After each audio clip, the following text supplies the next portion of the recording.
Hi, James with Little Shop of Hammocks. Today I'm going to help you set up your underquilt to your hammock. This hammock here is a Warrior. It's one of my personal ones. It's been around the block a few times. And there's been some questions on how to set up your underquilt hammock that maybe doesn't have all the features of the Warrior. So one of the big things is underquilt hooks, and you might have a Hennessy or a war bonnet and you want to make your underquilt work more effectively with it. So I'm going to help you come up with some solutions. So on this side, I've already got it hooked up with the underquilt hooks, just because it's just hook it onto the end, clip, and then you're good. On this side, I want to show you what happens if you don't have the hooks. So you can see the angle of the underquilt, all right? And what you can't see is the underquilt is being pulled out towards the end with a really slight elevation.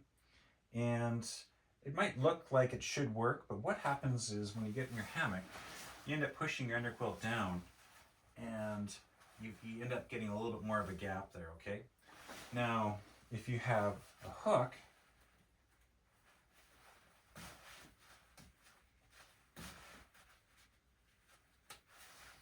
you can see the angle is different.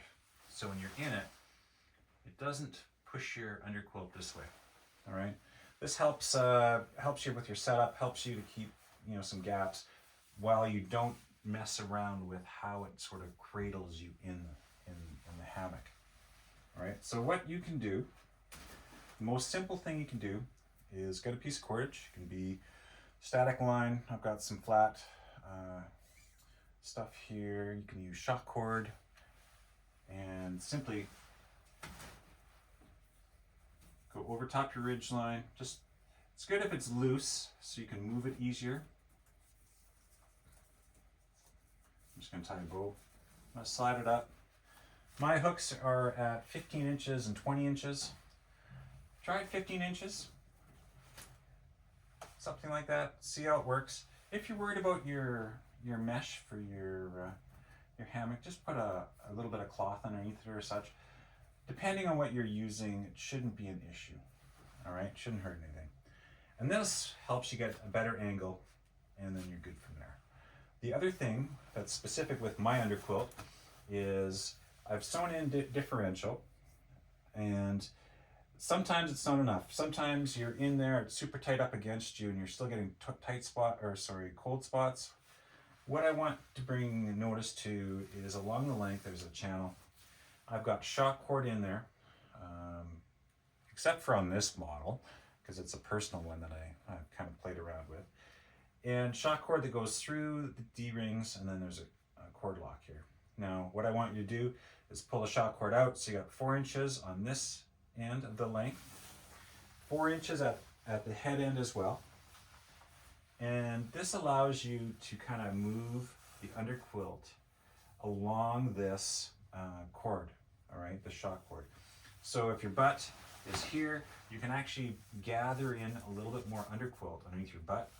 You can gather in a little bit of underquilt around your shoulder, so that when you push down into it, it actually allows you to add more differential to help it wrap around where your body is pushing outwards. If your body's out, this will have a little bit more underquilt to wrap around you, okay?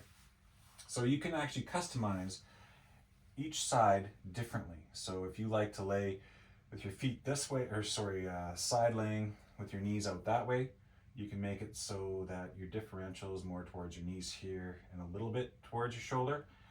And then this would kind of give you more differential, gathered up here around your butt or such. Or if you lay straight, just simply put the differential underneath your butt, a little bit underneath your back, and you should be good to go. I keep changing different things. Like I said, this is a personal one. I've played around with adding more static sewn in just to make it even a little bit simpler to use. And even with my new Toasty Warrior, it's all added into the underquilt, sewn on. So it takes all this guesswork out of your hammock and your underquilt setup. So anyway, if you have any questions, leave them in the comments. Send me a message. You can message me. I'm on Instagram. Send me a message. Let me know if this helped you. All right, thanks.